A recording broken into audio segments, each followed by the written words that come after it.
From the Houston Heights, it's another episode of Houston Atlas. Today, we visit Bill's Junk at 1125 East 11th Street.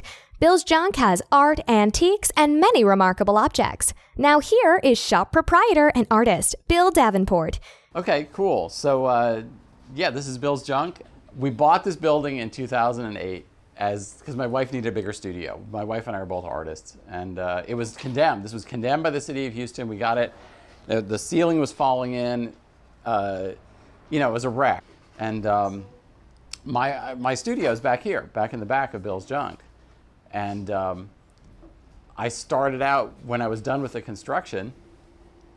You have a lot of stuff left over. We had doors and construction crap, and so I figured I would just put it all in the front of the studio and open the door on the weekend like a yard sale to sell off all my extra stuff. I also had a lot of thrift store paintings because I've been collecting art from thrift stores and yard sales for about 25 years. And, I had a lot of stuff I wanted to get rid of. I had too much. So I put that out with the old doors and stuck stuff on the sidewalk on the weekend. And then people started coming by. And then more people started coming by. And it became a thing. And like 2 months after I started doing that, and I'd gotten rid of all the doors and, Toby Camps from the Contemporary Art Museum came over and said, "Oh, hey, do you want to put your store at the Contemporary Art Museum?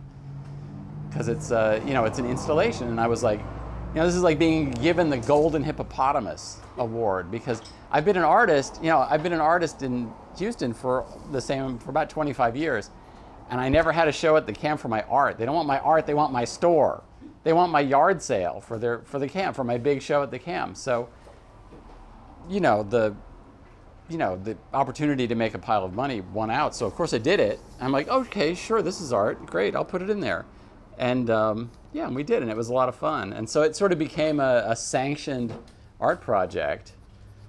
And now it's all officially sanctioned. So this is like you're walking through an art installation now, except that it's all still for sale and it's all really cheap. Oh yeah, all the good stuff is in here. Come on in. Oh yeah. Oh, we're open. Oh, of course. Well, it's just a little bit cooler in here with the door closed.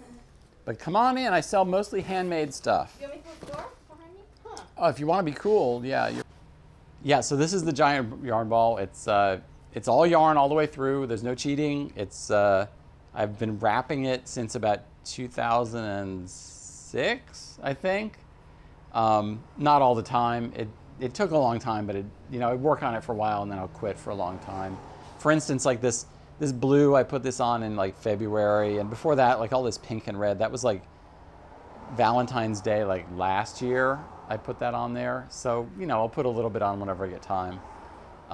This is the biggest ball of yarn in Texas, although not the world by a long stretch.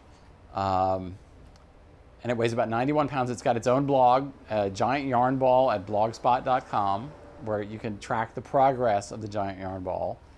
And this is all thrift store yarn. People bring me yarn, from half-used sweaters, and they have stuff left over. And basically, I just have in the other room, I have like heaps and boxes of like yarn that I apply. This is like a yarn black hole because it's got pretty colors on it now, but it's like any yarn you put on here on the inside, it disappears. It goes in and it never comes out again. So it's like sort of like it's going to suck all the yarn in the world into this one ball, and it'll disappear forever. Yeah, everything in the store is for sale, I believe. I try not to have stuff that's not for sale because it's not a museum. It's a store. It's a store. It's not a museum. I think that shopping is more interesting than museums. It's like it's much more interesting if you can buy the stuff. These are from an art show by Paul Horn. He's a Houston artist. And the show was called Plastic Fantastic. And he had this was at Deborah Colton Gallery, and he had the entire gallery covered with pegboard with like thousands of these things, like little things in bags, little plastic things in bags, like literally thousands and thousands of them.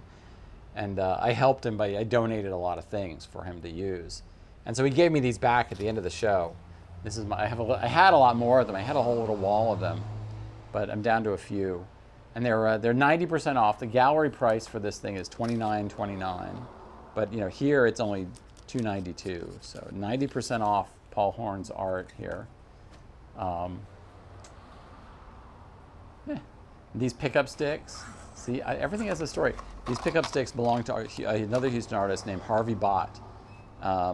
He is an obsessive collector of things, and among them toys. And so he moved his studio last year, and nowadays I've been here long enough that when people do things like that, they call me, they say, oh, what am I going to do with all this crap?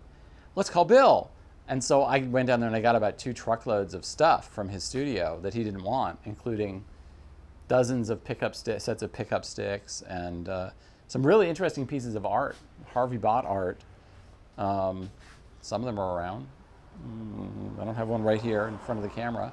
But I got all of his old lottery tickets too. Harvey was also an obsessive collector of everything.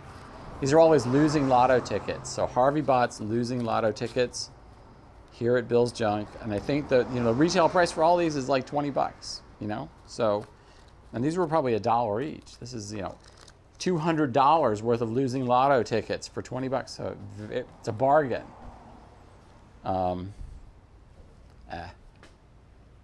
But I think every antique dealer has stories like that, because old stuff comes from places, and the story of where it came from is often pretty interesting. I mean, it's often the most interesting thing about it. There's plenty of things in here that are not very interesting except for the story. Well, let me see. What's the best thing that's like that it's nothing, but if you knew the story, you would be astounded. Oh, well, this is pretty good. The thing I whacked the wall with. I mean, this is kind of a cool object. It looks like a sort of Stone Age club. But this club I got from Bob Novotny at Texas Junk Company, and he saved it because he used this club to ward off coyotes in the Grand Canyon. He was rafting in the Grand Canyon, and this is a piece of driftwood that he used to ward off coyotes from his camp, and then saved, and he was selling it, and I bought it from him, and now I've got it. So it's a driftwood stick with a great story behind it. Thanks for watching Houston Atlas.